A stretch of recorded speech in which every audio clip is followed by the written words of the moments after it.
Professor Keyu Jin is an associate professor of economics at the London School of Economics and a World Economic Forum Young Global Leader, as well as a celebrated author of the New China Playbook Beyond Socialism and Capitalism. She is a renowned advisor to some of the biggest banks and financial firms in the world, having consulted for the World Bank, the Federal Reserve Bank of New York, and advised the China Banking Regulatory Commission on fintech. Keyu, it is a real pleasure to have you here with us today. Thank you very much. It's great to be with you, Brian. Thank you for having me. Thank you. So I want to begin with a big picture question on methods. When reading commentaries and articles about the Chinese economy today, we often hear comments on how complex, apparently opaque, and seemingly unintelligible of certain decisions made by the government of that China possesses today. And these are the characteristics that are ascribed to it.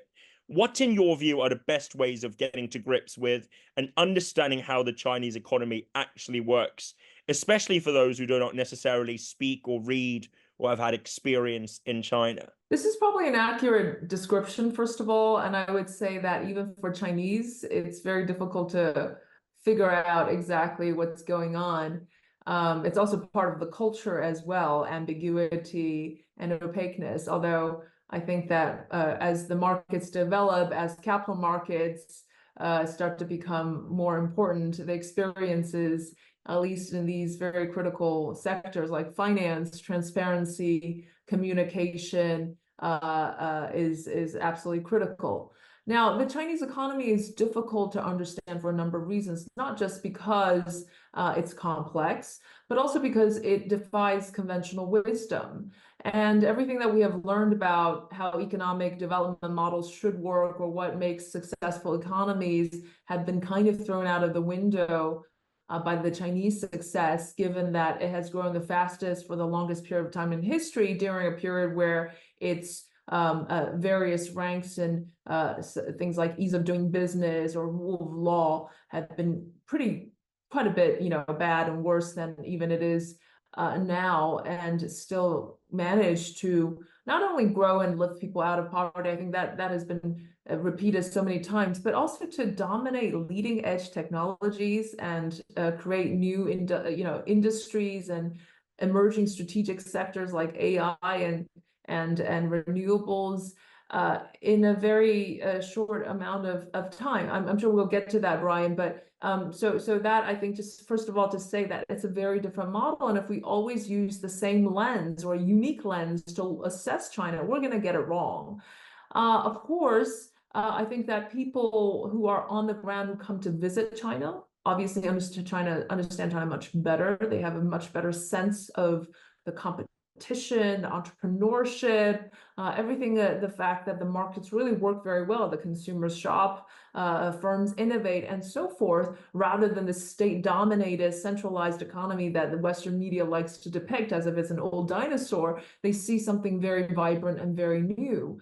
But there is not so much of many studies or many intellectual frameworks that can summarize how the Chinese model works, how it differs from the Western canonical model, its advantages and its challenges from a relatively neutral point of view, and really use a lot of data. There's so much data, and that's another misunderstanding. People think that you can't use China's data because you can't trust it. Well, really, there is a big, many sources of micro level data, whether it's on firms or Chinese households, consumers, that are actually the most comprehensive in the world. They're not like GDP and inflation data, which might be subject to manipulation at the government level, but there's internet sources, surveys. There's a lot of stuff out there. There's a lot of information. There's a lot of fantastic scholarly work that has been done. And part of what I did in my book is to draw on everything that we have learned, but from really substantive research, and tell a story. Tell us, narrate a new story about how China works and provide that intellectual, systematic framework.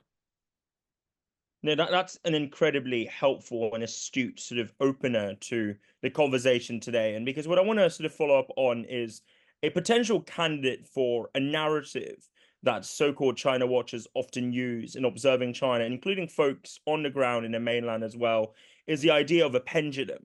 So you often hear folks saying that, there are times when the Chinese state advances and the private economy shrinks, and at other times the economy advances in the private sector, so to speak, and then the state sort of falls back. And as a case of 国进民退, or alternatively 民进国退, so to speak. And ultimately, it is through this calibration where the pendulum swings to the right and then to the left. Again, I'm using the Chinese sort of terms of left and right here, as opposed to what we take to be, the sort of economic definitions of left wing and right wing in the West, so to speak, that ultimately produces in this uneasy but also forward-oriented, path that's charted and mapped by the Chinese state, at least in the contemporary era. But to what extent do you see this pendulum theory as valid? Is it a plausible framework, or is it just a caricature that folks often invoke as a rule of thumb because of the selective cherry picking of data points? Because frankly, I'd say there's perhaps more complexity to what has gone on and is going on in China than merely a pendulum in one direction or the other. So what do you make of that? There's a lot of continuity if you look at the Chinese economy that is not characterized by any swings.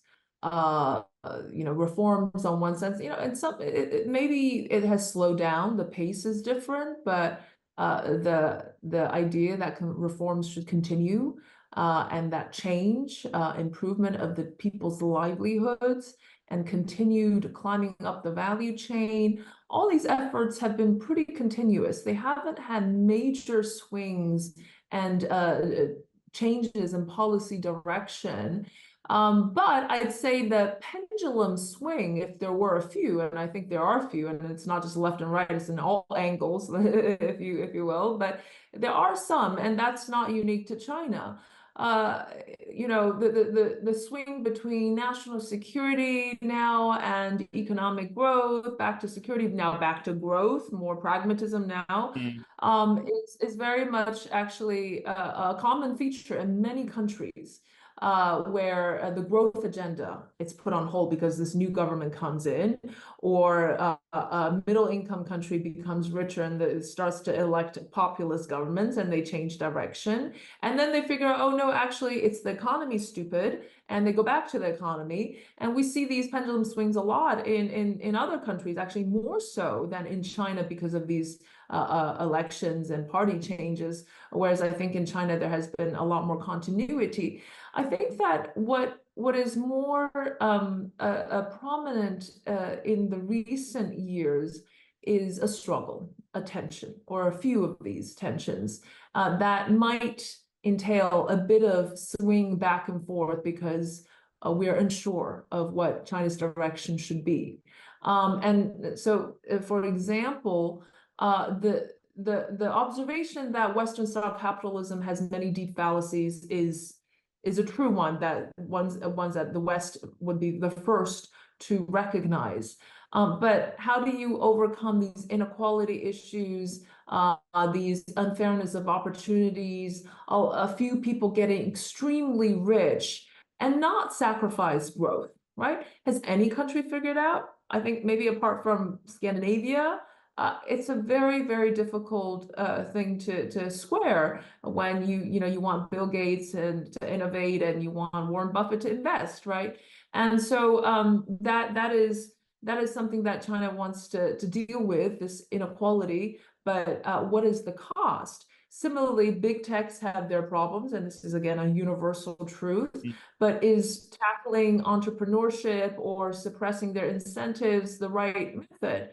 Maybe not, but there certainly needs to be more regulation, which we haven't seen in the West either. So some of the swing back and forth in the recent time reflects this kind of tension and trade-offs, and we don't like any of the outcomes that we've seen, whether it's its impact on capital markets or its impact on entrepreneurship. We also don't like the fact that there has been this massive explosive growth that was not fair, right? And so I think there has been some back and forth now, but coming back to recent times, I think now, practically speaking, economy is still now back front and center. But I believe in that scenario, there will be some, swinging back and forth between security, geopolitics, climate change, economics, and social issues. No, I think what you highlighted there about security as this overarching consideration and has perhaps acquired greater salience and eminence, not just in the Chinese leadership's eyes, but also in the eyes of, or from the perspectives of, say, the American government. You see, you look at Biden, for instance, with all the talk about, this geostrategic competition, doubling down on national security and homeland security in America, and also, of course, in Europe, in a raft of other countries where increasingly geopolitics has indeed not just re-entered into the fray in a substantive way, but also become top of mind for many leaders. I do agree with you, Keyu, that this sort of pendulum, or you can call it calibration and trade-off exercise, it's not a China only or specific phenomenon by any means or measures. But turning now to what some folks might say is in fact a sort of China unique phenomenon, or so they claim. What I really appreciated about your book, The New China Playbook, is your ability to offer a political institutional account of how the Chinese economy works. You look at the incentives and also motivations of bureaucrats, of leaders, of the party machine per se, and you take a pretty phlegmatic and also systematic approach to the overarching question without romanticizing or demonizing the political economy. But the question I have here is, where do you see ideology, which is often invoked and portrayed to be a rather, distinctive facet of the Communist Party of China's leadership per se, especially as part of its claim to legitimacy? Where do you see ideology as playing a role in China's macroeconomics? Does it play a role, if at all? Or is it merely a sort of veil that's used to conceal, pretty practical, instrumentalist economic considerations? I think in many ways it's a formality. What binds the nation together? There's obviously no dominant religion. People are not very religiosity, at least in internationally compared to internationally, is still low, although it's climbing. It can't be just materialistic pursuit. So what binds the nation together if you don't have India's social glue of people and festivals and all these traditions? So from the government's or leadership's perspective, there needs to be introduced to something, right? Whether we call that ideology or something that binds the nation together, a common struggle, a common goal.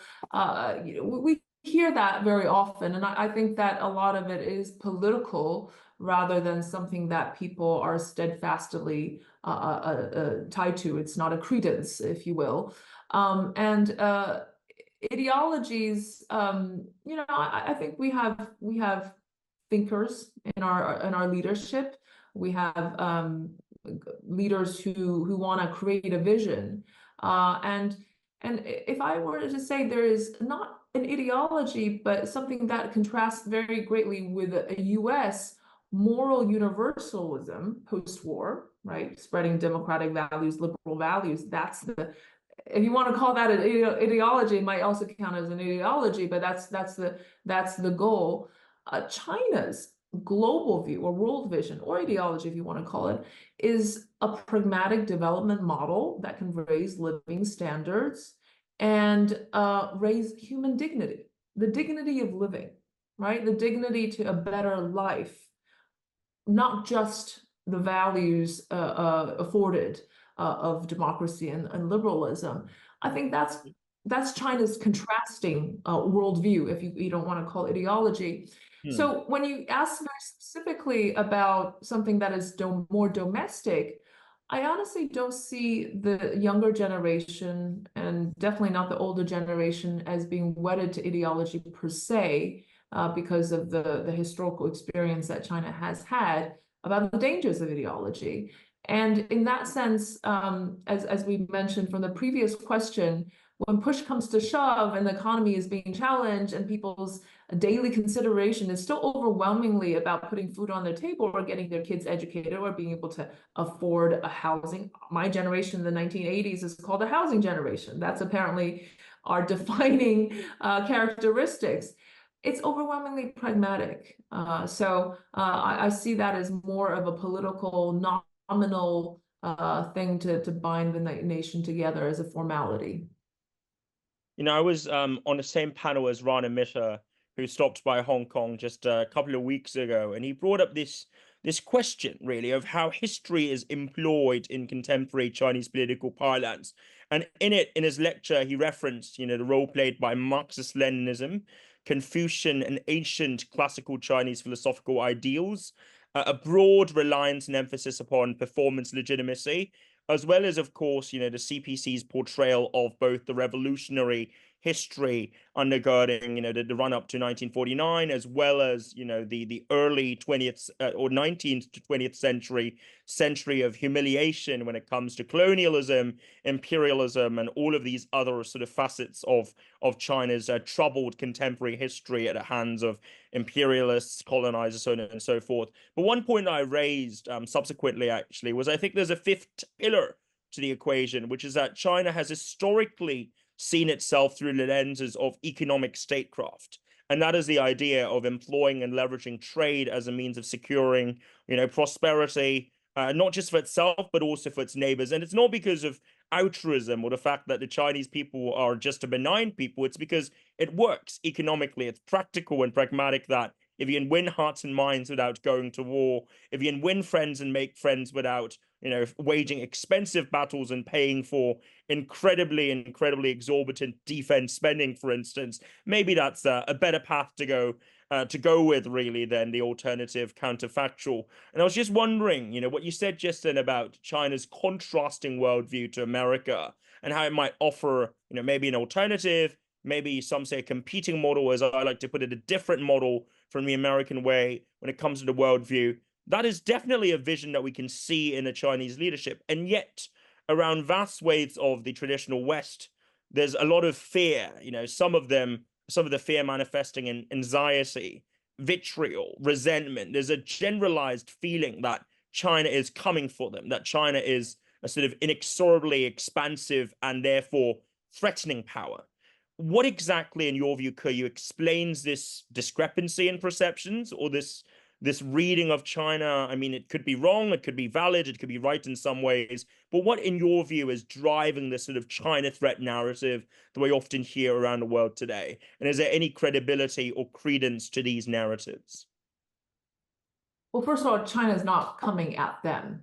Maybe that's their perception, but that's certainly not China's goal. China has quite a few other goals, such as we mentioned, improving the livelihoods of their people. Yes, even though poverty has been largely eliminated, there is a lot of room to go. And that relates to the fact, if I might be ever so controversial to say that, I think many of the rich countries forget what it is like to be poor.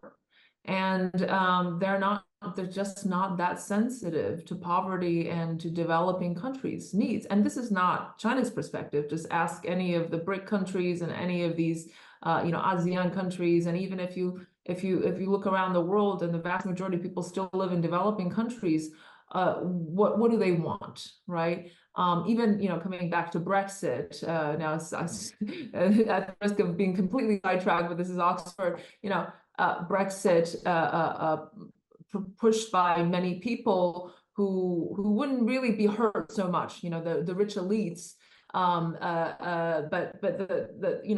the costs fall on the common people, but they're not very sensitive to those people's needs anymore. But certainly you hear of this an urgent need and demand in the other parts of the world on having a say in the world orders. This is not about WTO or a conversation about the specifics, but they feel that the system has not accounted for their needs because they were designed by a handful of rich countries. And so when the West countries see this, rising developing nation, but coming at them at such a massive speed, high speed and scale, they feel threatened. But from China's perspective, this is development. This is economic improvement. This is everybody's livelihoods getting better. Now, my view is, if other countries like India, Vietnam, and whatever, the other developing nations in the region, and if they can make it this way, whatever model works, they should, right? They should not be concerned that they become a threat to the other nations. Now, of course, you can't constitute a threat because they're smaller, but India is a very large nation. If India can have a successful development model, and we're seeing some signs of it, I'm very positive that China's interpretation is not India's coming at them. Their interpretation would be, well, you know, India figured out its own way, and this gives us opportunities, but this will give us more competition. Now, when we talk about let's focus on the economics for a second, you know, on the EVs or the renewables. Yes, Chinese competition has completely thrown out a lot of the European competitors and producers. They will say it's subsidies. Well, I'm sorry, but no country subsidizes its way to success, right, at a consistent level. And by the way, the subsidies aren't really relevant anymore. It's true that initially these subsidies might have helped jumpstart the industry, and they were big. Let's not kid ourselves, but some of them were successful, some of them were not successful. We can get into that later. But the fact is, ultimately, they've resulted in the most cutthroat competition. And it's not as if Chinese companies are subsidized and are not good. They are actually excellent when it comes to EVs or renewables, and they are competing with these countries. So it doesn't feel great on the other side, but this is a country rapidly rising. So I think that if you ask China what its own goals are, the first is, as we mentioned, some of these economic priorities, becoming a rich nation by a certain amount of time. Of course, they have more ambitions to influence the global monetary, financial, trading architecture, geopolitically, have more power in the region. Now, I'm not an expert in this, you guys are, but yeah, these are certainly part of the agenda, but it's not about spreading the model. It's not about spreading Chinese values, certainly not. But I think its view is, look, you know, China has done pretty well in terms of development. Can we share some of these lessons? Absolutely. And I think one point you raised just then, which I find particularly interesting, is you mentioned, you know, the rise of India, and I add, of course, the rise of other countries in BRICS with Brazil, and of course, South Africa.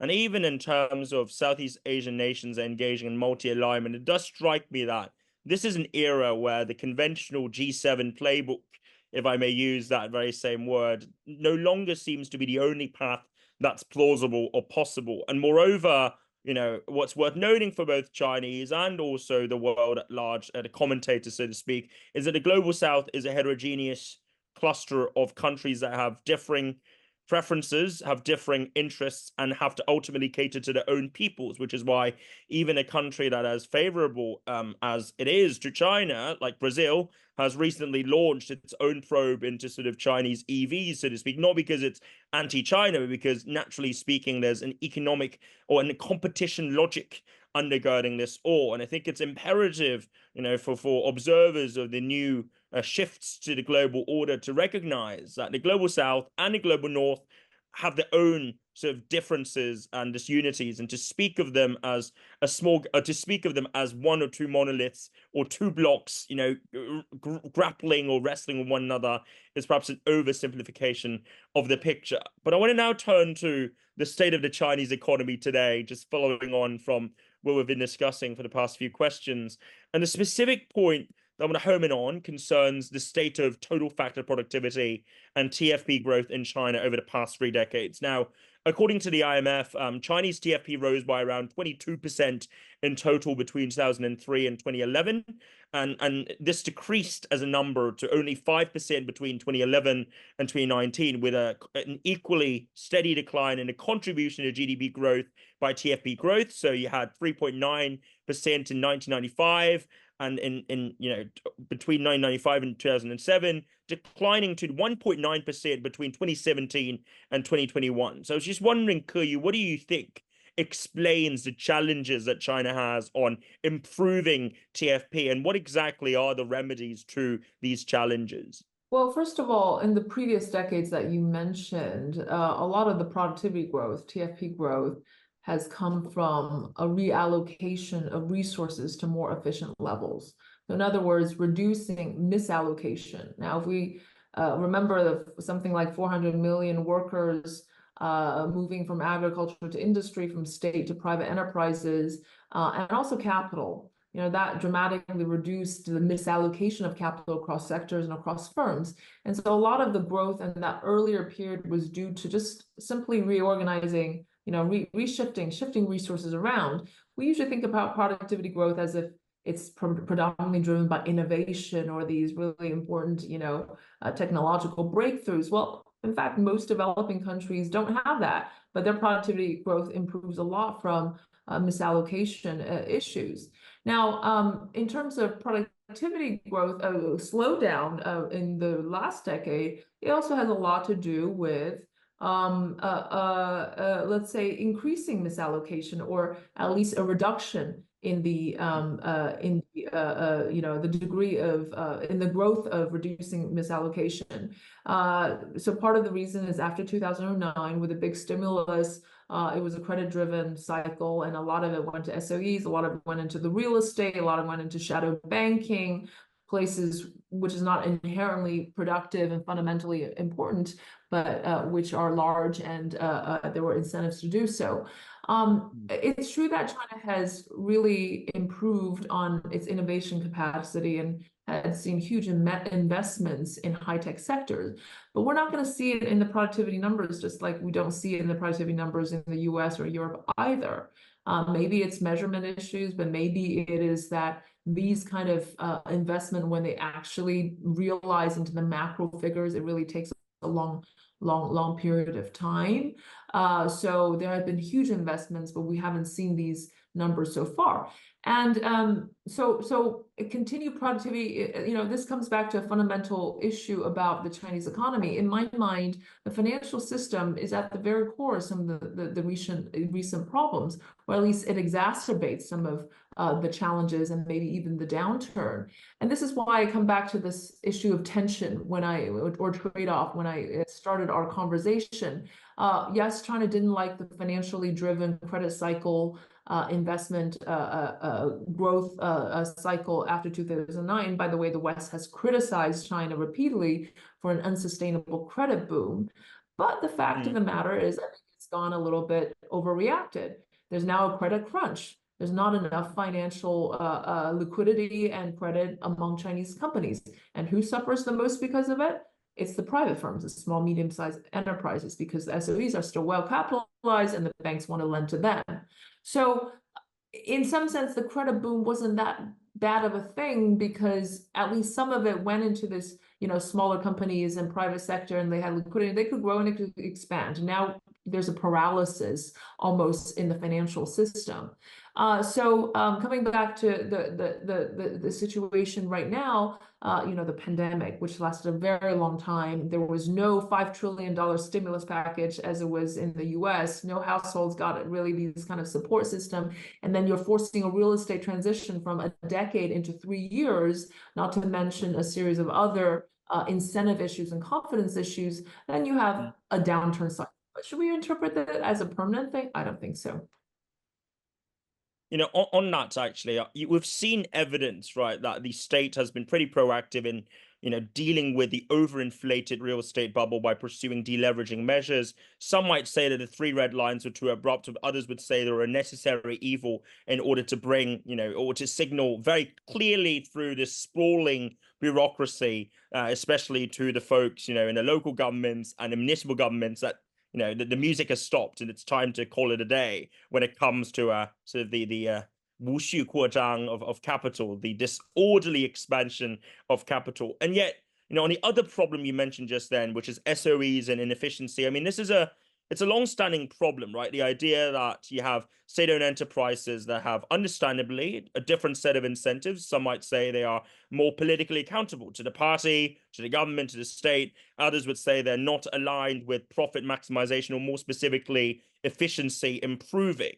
Yet what exactly are the solutions to SOE inefficiencies? I mean, is the answer to bring back and to reinflate the sentiments of the private sector, or is it really about undertaking structural reforms within SOEs and to try and fix the problem from the ground up, as opposed to shifting to another arena or track? What do you think is the answer to the challenges there in SOEs, Keyu? Look, SOEs have greater responsibilities than just profit maximization. There are social responsibilities. During the pandemic, they have to come out. If China wants to build a stadium or do, Olympics or whatever it is, they have to bear the brunt of the responsibility. And if they have to undertake security measures, that's, it's up to them.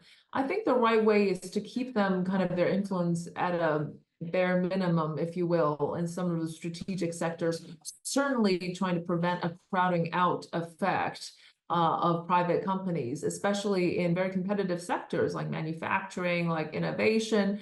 The good news is that the state has made it very clear that SOEs will play a very minimal role going forward, as well as the state, in the innovation agenda.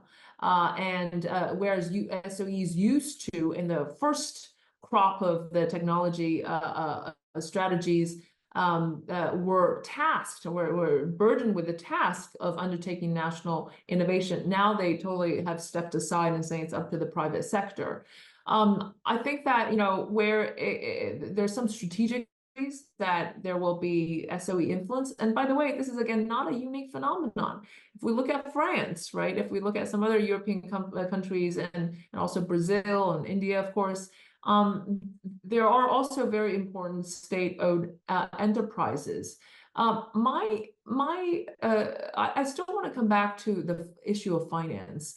Now, finance, despite what we think about it, is really like the blood in our body, right? You have various organs, but it really delivers the oxygen to the entire body. And I want to emphasize that because it is the financial system where it's most apparent that there's discrimination between the state and the private. And it's not an active, explicit discrimination. It's an implicit institutional one, which is the financial system, which have many layers. The first layer is something like, I don't know, 16 financial institutions, and then hundreds of financial institutions. They have a whitelist as to who they can lend to, who they can, work with. And it's all SOEs because they don't want to take the risk.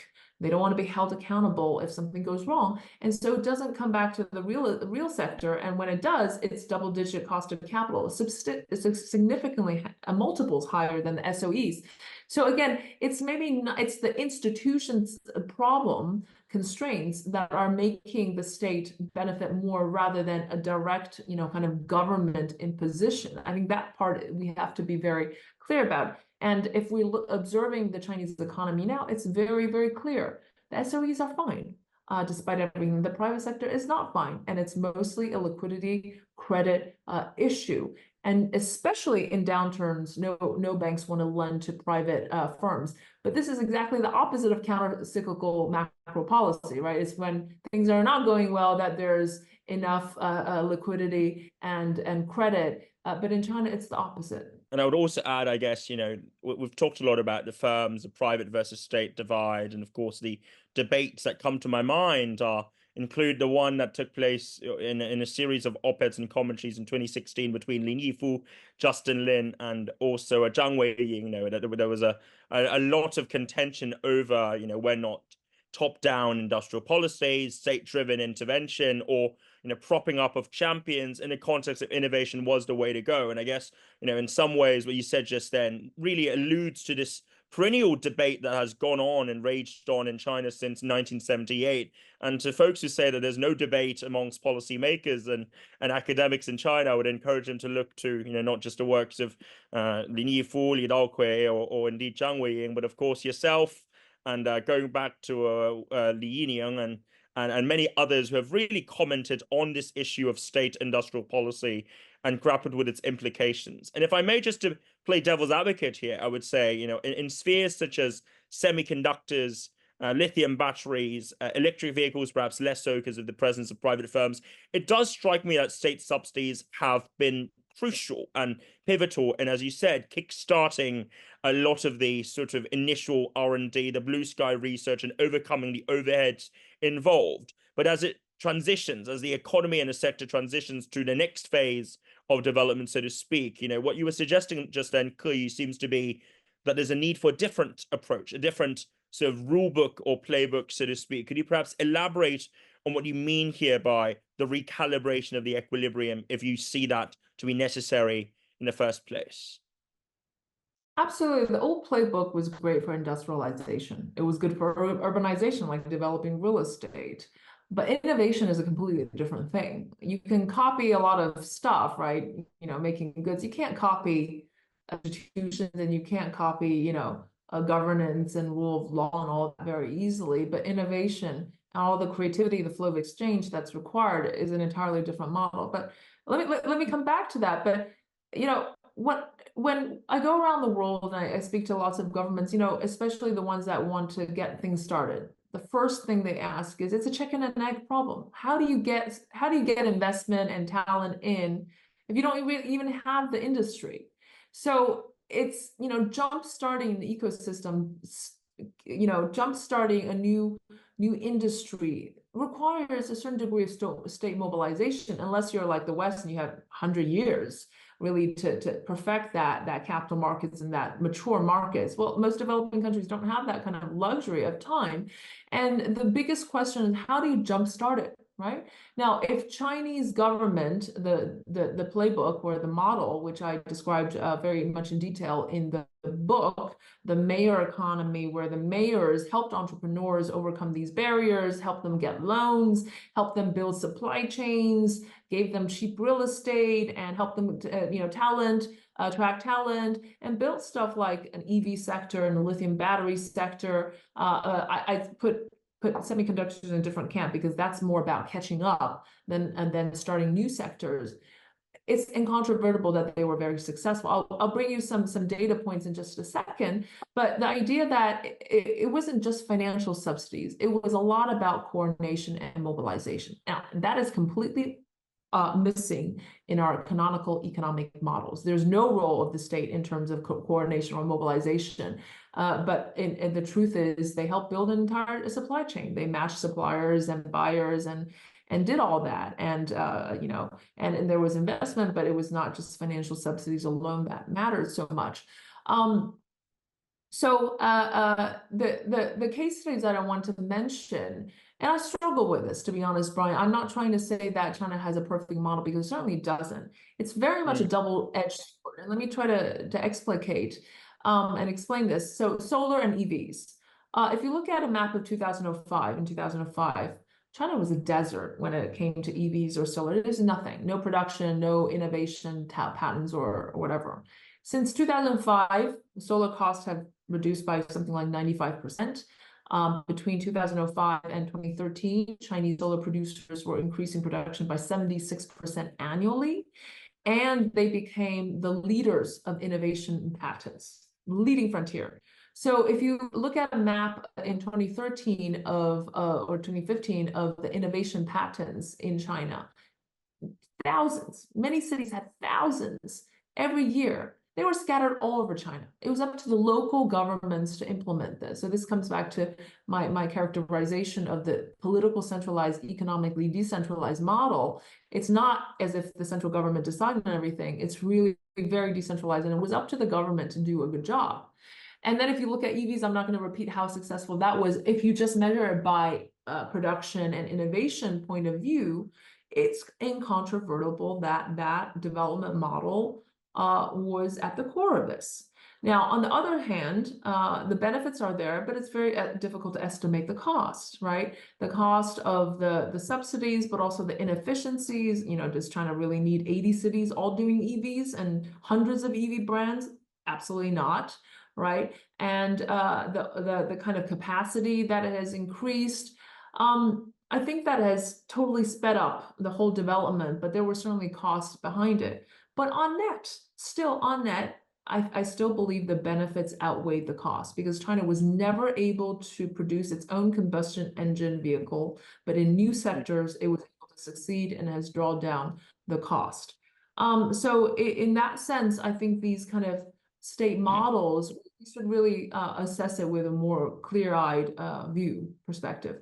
I think I've raised the following point to you before previously, but I just want to, pick up on what you said about the mayor economy and also the political versus economics of centralization versus decentralization cut, so to speak, which I certainly think is a very, emphatic and interesting theory, both of them.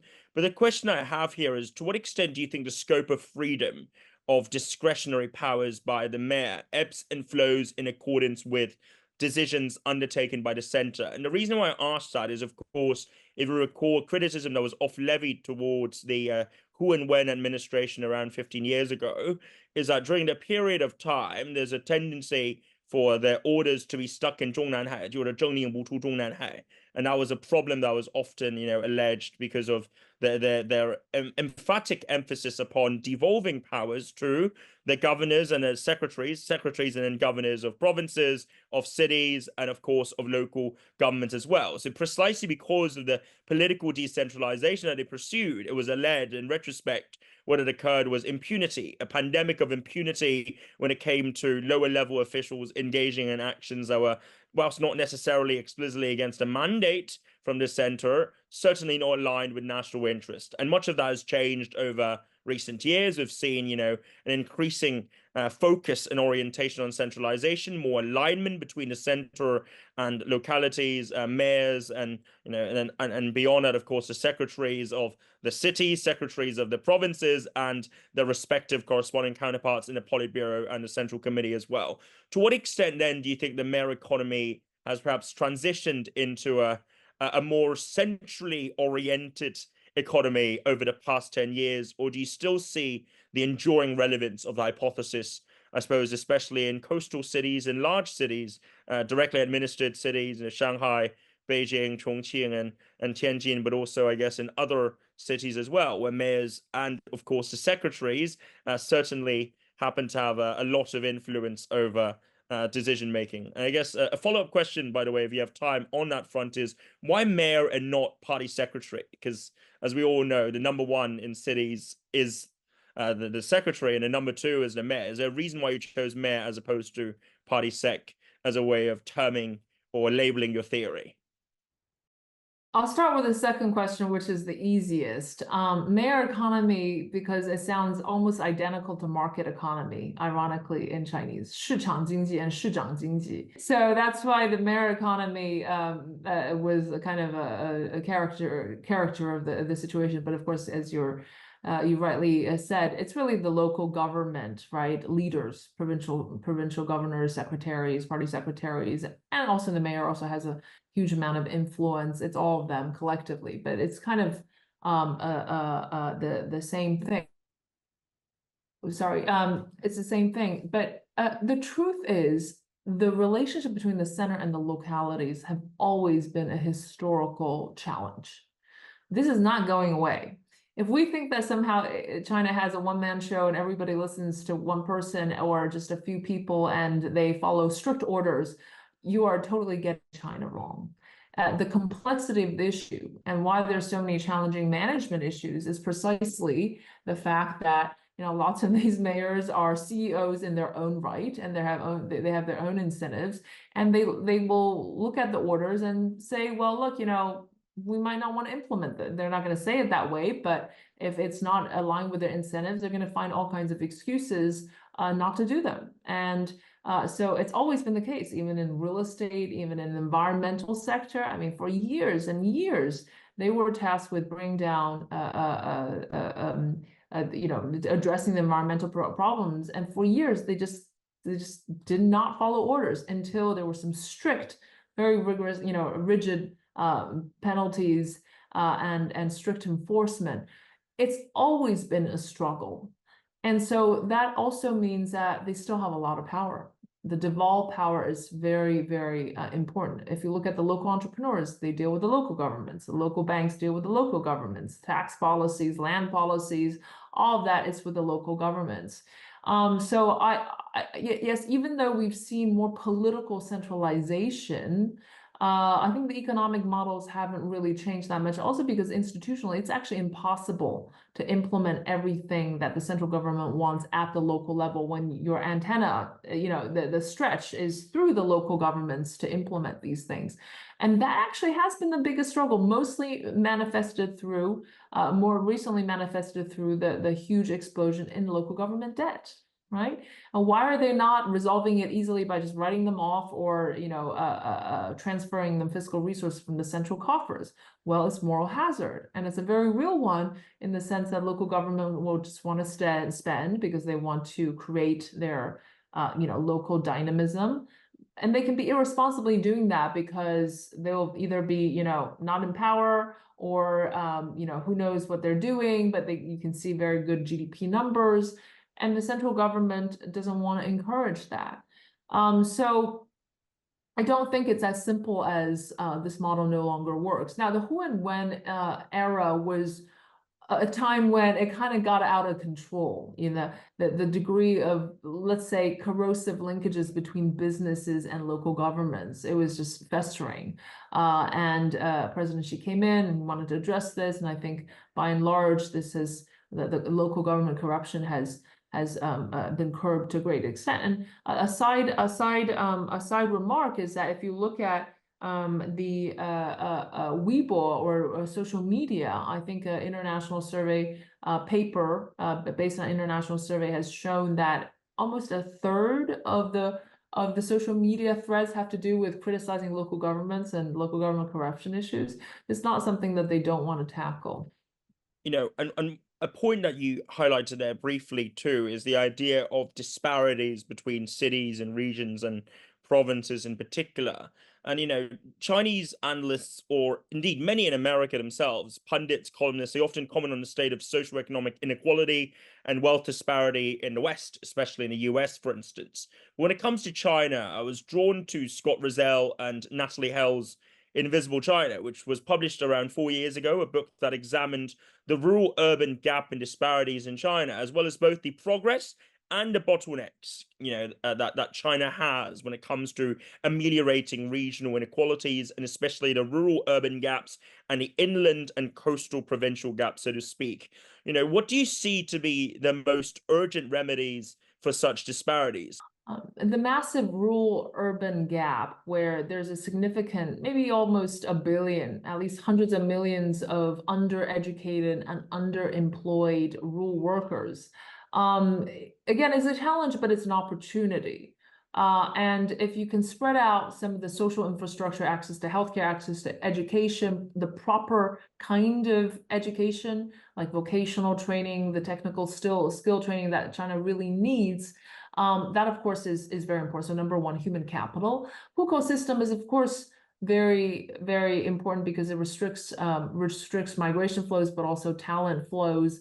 And even a place like India would have more intra-regional migration flows than China, although the numbers are not small. But it's really also about social protection, right? You have 176 million migrant workers who almost have the same level of income as an urban worker, as an equivalent urban worker, but they would spend a third as much as an urban worker. Why? Because they don't have the proper social security protection and access to many things. And there's also local protectionism, right? This is coming back to the downsides of our mayor economy model, where every mayor wants to protect their own local champions, and they restrict trade flows.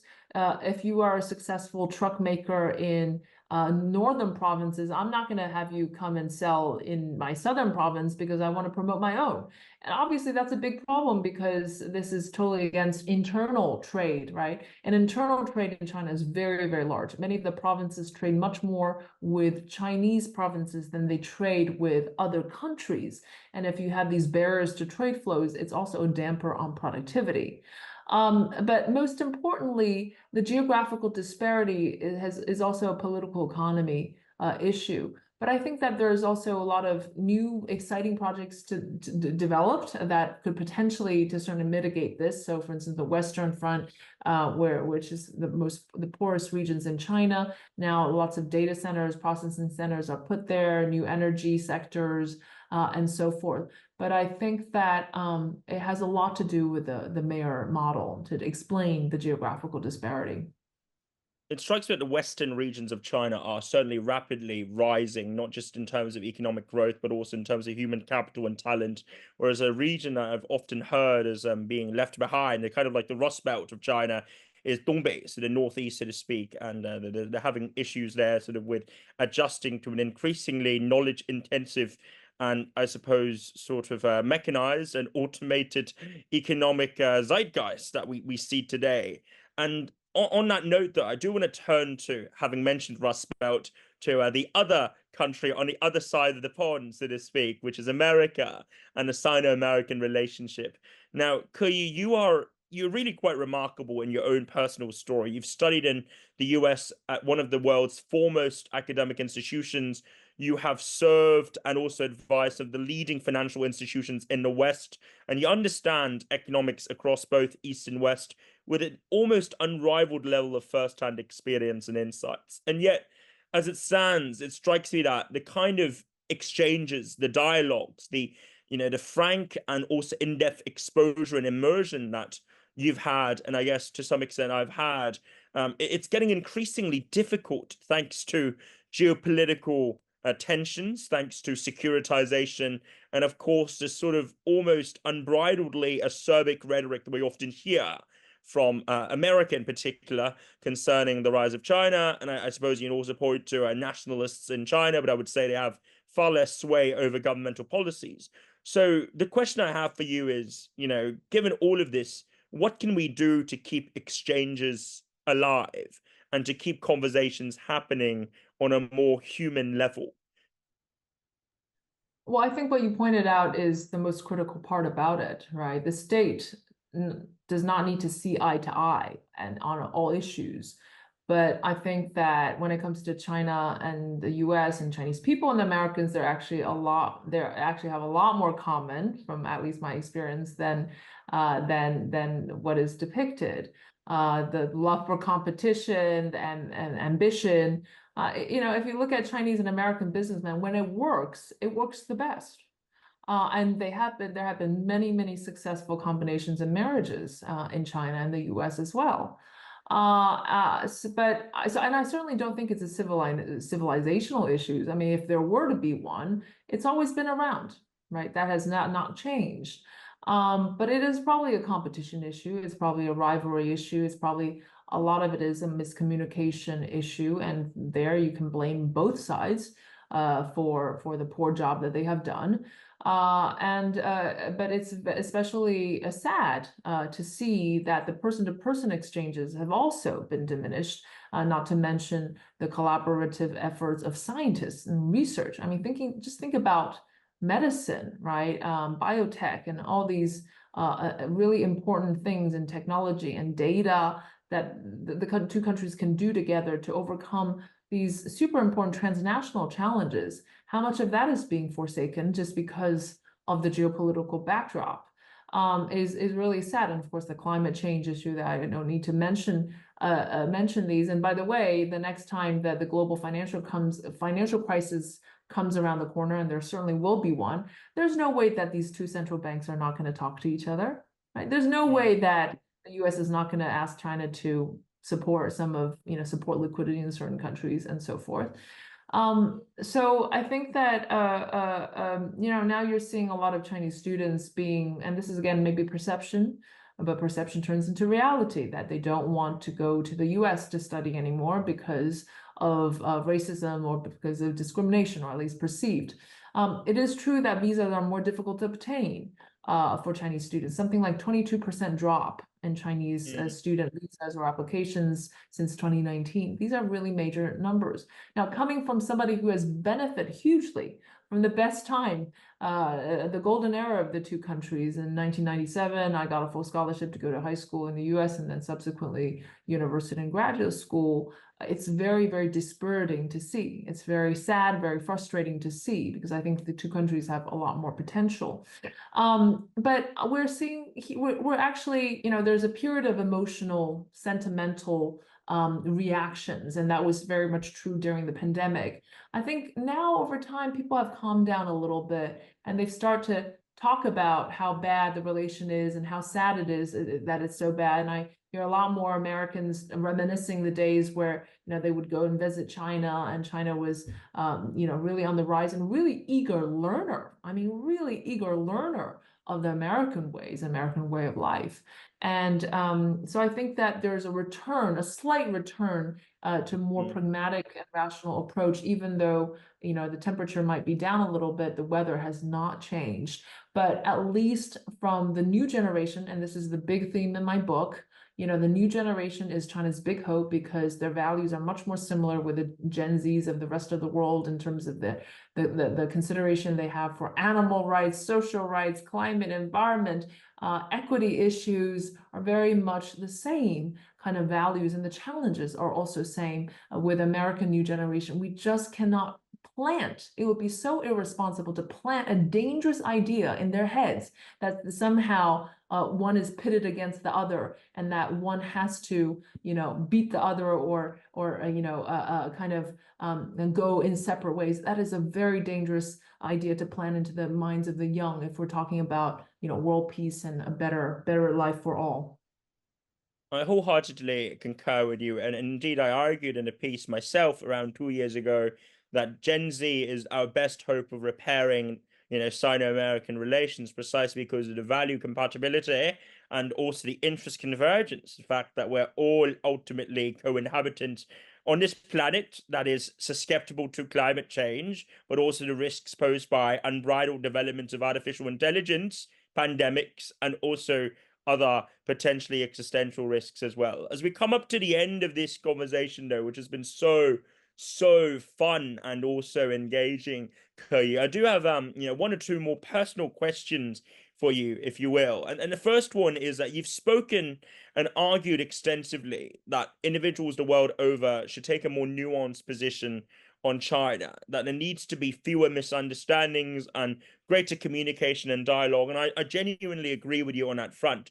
But here's a devil's advocate response, and that is perhaps it's precisely because at least the US political establishment, per se, understands the fundamental challenge to its dominant status, the sort of hegemonic status it accomplished at the end of the Cold War over the past 30 odd years, that's posed by China's rise, and that symmetrically Beijing recognizes that the US is unlikely, or at least the political establishment is unlikely, to yield to an ascendant economy that presents such a different or distinct set of institutions as you've outlined in your book yourself. Then maybe it's the case that the two sides in the leaders understand one another too well. So it's not a case of not enough understanding or misunderstanding, but that they are too well versed with one another's potential strategic implications than for actual coexistence, which is in the interest of the peoples, to materialize. What do you make of this argument or hypothesis? Well, if you listen to some of the congressional hearings on China-related issues, I don't think I'm convinced that they know China too well. And if I argue the opposite side, I think the Chinese view that the only goal that the US has is to hold China down is also too black and white a view. I think there are a lot of things that can improve the situation, and nobody is stupid enough to want a collision that will really, kill large numbers of people and harm both countries. I think that bit is clear. So how to manage the relationship is absolutely crucial. And I do think that relies on better communication, including things like small victories, working on fentanyl, restrictions, or a bunch of global projects. If the US could better appreciate that China's cultural backdrop is our relationship with authority is just fundamentally different from theirs, and maybe the Chinese people don't want the same things all the time as the Americans, to appreciate that, then there's at least less of an emotional kind of attitude or approach or conflict towards China, or antagonism towards China. So no, it doesn't fundamentally change the challenging situation, and it's a very difficult to resolve issue to resolve. There's no resolution, but it has to be managed, right? And I think that is where both sides agree. But how to manage it and whether that's effective will depend on a much deeper understanding, but also what I emphasize in my book, multiple lenses, multiple perspectives, and having an open mind enough to recognize that there is such a thing. The final question I have for you today is that folks who advocate positions, such as ours, such as the way we look at the world and also Sino-American relationship, we often get a lot of flack and opprobrium from all sides, especially from pretty, I guess, sternly and stiffly, convinced individuals who have made up their mind before even listening to us. They sort of think they're always right. And as you said, if you look at congressmen, but also many of the advisors, many of the workers, the staffers, the kind of senior aides who had the ears and will, touch wood, maybe not, but will have the ears of future presidents, for instance, they seem to have an incredibly diminutive, essentialist, and also, I would say, almost dangerously simplistic understanding of China, so to speak. And yet you've spoken at many conferences, panels, events alongside them. Sometimes you've spoken against them in debates, other times alongside them in panels, including the most recent one, of course, where you were at Aspen. And that was a very interesting panel that I watched and enjoyed watching. How do you feel when you're speaking in context like that? What is the sort of emotive state that you're in, and how do you cope with the kind of I don't know about you, but a potential sort of sense of fuming, the inner fuming that you get from having to explain what is pretty straightforward and true in a way that gets attacked almost groundlessly by many of those who are present and who ask questions that are rooted in more speculation than facts. What do you make of all of this? Well, there's a book that Tony Judd wrote called When the Facts Change, right? And so usually when the facts change, your opinions should change as well. But that's often not the case. Even when the facts change, you still are wedded to your own opinion. And that I have much less patience for. Even my own views about the Chinese economy has changed as the facts have changed as well. And I've come to recognize that for all the expediency that it has in certain periods of time and certain development stages, it could be more a harm than an enabler in other times. And so, as you know, being as intellectually honest as possible, at least from the economist's point of view, we are more rigorously kind of evaluated based on statistics and data. You got to have that flexibility to change some of the views. The personal feeling I have is I'm often pushed into the position of having to defend China, not because those are the most important views I want to get across, but because it's just so radically wrong, what they're saying about China and the consistent negativity around China when it's been a country that has had incontrovertible successes in other ways. And I'm sure that other countries have similar experiences. So do I really want to be on the panel of arguing for China? No, not necessarily the position I want to have, but to balance out the debate. Otherwise, another side of kind of just being in our own world and not seeing reality, then I'm pushed into the position. There are a lot of basic questions. You're right, but again, this is. If you take a very solely, especially American lens to look at things, you see a lot of things wrong with the issues. But if I use my Chinese lens to look at America, then similarly that would be the case. So what you do, how I feel is yes, I'm a little bit outraged sometimes that I have to be in that kind of position, whereas my position is much more, I feel like I see the good and I see the bad and I see the future rather than I just see the good. But there are also challenging things for China, right? Very, very hard to answer some of these in the international spectrum. So that just leaves all of us to do our bit of the job. Thank you so much for your time, Keyu. I'm sure for those of you at home, and this hopefully has been an enjoyable conversation, I certainly thoroughly enjoyed it. And it was a real pleasure and privilege being joined by Keyu today. So thank you very, very much. Thank you. Great to talk to you, Brian. Thanks for having me again.